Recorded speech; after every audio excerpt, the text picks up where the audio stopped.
എല്ലാവർക്കും നമ്മുടെ പുതിയ വീഡിയോയിലേക്ക് സ്വാഗതം. നമ്മുടെ ഇന്നത്തെ വീഡിയോ ഗ്രാമീൺ ടാക്സ് സേവക് 2025 ബന്ധപ്പെട്ടൊരു വീഡിയോ ആണ്. വീഡിയോ കിടക്കുന്നതിന് മുന്നേ നമ്മളുടെ ചാനൽ അതിൽ കാണുന്നവർ ചാനൽ സബ്സ്ക്രൈബ് ചെയ്തേക്കുക. അതുപോലെ തന്നെ വീഡിയോ ഇഷ്ടപ്പെട്ടിട്ടുണ്ടെങ്കിൽ വീഡിയോ ലൈക്ക് ചെയ്യുക, മാക്സിമം ഷെയറും കൂടെ ചെയ്തേക്കുക. അപ്പോൾ നമ്മളുടെ കമൻറ്റ് സെക്ഷനിൽ ഒരുപാട് കണ്ട കുറച്ച് കമൻസ് ആണ്. ഒരുപാട് പേർക്ക് ഈ ജോലി കിട്ടിയിട്ട് അവരത് ഉപേക്ഷിച്ചു പോകുന്നു, അതുകൊണ്ടാണ് ഇത്രയും വേക്കൻസീസ് പിന്നെയും വരുന്നത് അങ്ങനെയൊക്കെ. അതുപോലെ തന്നെ ഗ്രാമീൺ ടാക്സ് സേവകിന് ഇത്രയും വേക്കൻസീസ് വരാനുള്ള കാരണങ്ങൾ എന്തൊക്കെയാണ് എന്ന് നമുക്ക് ഈ ഒരു വീഡിയോയിലൂടെ നോക്കാം. അപ്പോൾ കഴിഞ്ഞതിൻ്റെ മുൻപത്തെ വർഷം വരെ വർഷത്തിൽ 2 തവണ ഗ്രാമീൺ ടാക്സ് സേവകിൻ്റെ നോട്ടിഫിക്കേഷൻ വന്നിരുന്നു. കഴിഞ്ഞ വർഷം ഒരു തവണയും അതുപോലെ തന്നെ ഈ വർഷം ജനുവരിയിൽ നോട്ടിഫിക്കേഷൻ വന്നിട്ടുണ്ട്. ഒരുപക്ഷെ ഈ ഒരു വർഷം വീണ്ടും ഒരു നോട്ടിഫിക്കേഷനും കൂടെ വരാനുള്ള സാധ്യതയുണ്ട്. സോ എന്തുകൊണ്ടാണ് ഇത്രയധികം വേക്കൻസീസ് വരാനുള്ളത് എന്ന് നമുക്ക് നോക്കാം. അപ്പോൾ ഒന്നാമത്തെ ഒരു കാര്യം, വേരിഫിക്കേഷൻ്റെ സമയത്ത് കുറേ അധികം ആളുകൾ ഫെയിലാകുന്നു എന്നുള്ളത് തന്നെയാണ്. അപ്പോൾ സെലക്ഷൻ കിട്ടിയവർക്ക് ഷോർട്ട് ലിസ്റ്റ് ചെയ്തവരെ ഡോക്യുമെൻറ്റ് വേരിഫിക്കേഷന് വേണ്ടിയിട്ട് ഡിവിഷണൽ ഓഫീസിലും സബ് ഡിവിഷണൽ ഓഫീസിലോട്ടൊക്കെ വിളിക്കും. ആ ഒരു സമയത്ത് കുറേ അധികം ആളുകൾ ഫെയിലാകുന്നു എന്നാണ് മനസ്സിലാക്കാൻ സാധിക്കുന്നത്.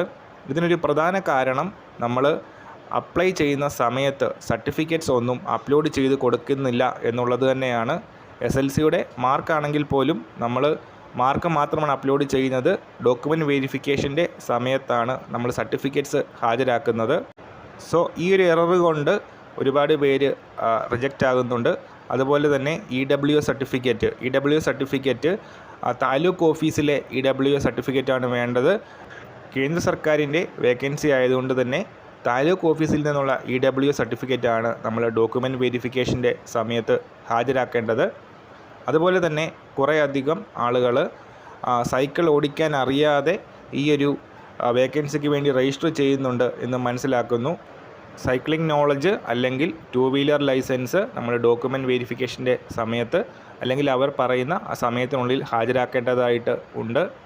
അതുപോലെ തന്നെ ജോയിൻ ചെയ്തതിന് ശേഷം ജോലി റിസൈൻ ചെയ്യുന്നവരും അതുപോലെ തന്നെ ഷോർട്ട് ലിസ്റ്റ് ചെയ്തിട്ട് വെരിഫിക്കേഷൻ ഹാജരാകാത്തവരും തീർച്ചയായിട്ടും ഒരു ചെറിയ ശതമാനമെങ്കിലും ഉണ്ട്. പിന്നീട് ഇത്രയധികം വേക്കൻസീസ് വരാനുള്ളൊരു കാരണം, പോസ്റ്റൽ ഡിപ്പാർട്ട്മെൻറ്റിൽ GDSന് വേണ്ടിയിട്ട് എല്ലാ വർഷവും ഡിപ്പാർട്ട്മെൻറ്റ് എക്സാമിനേഷന് പ്രൊമോഷന് വേണ്ടിയിട്ട് നടത്താറുണ്ട്.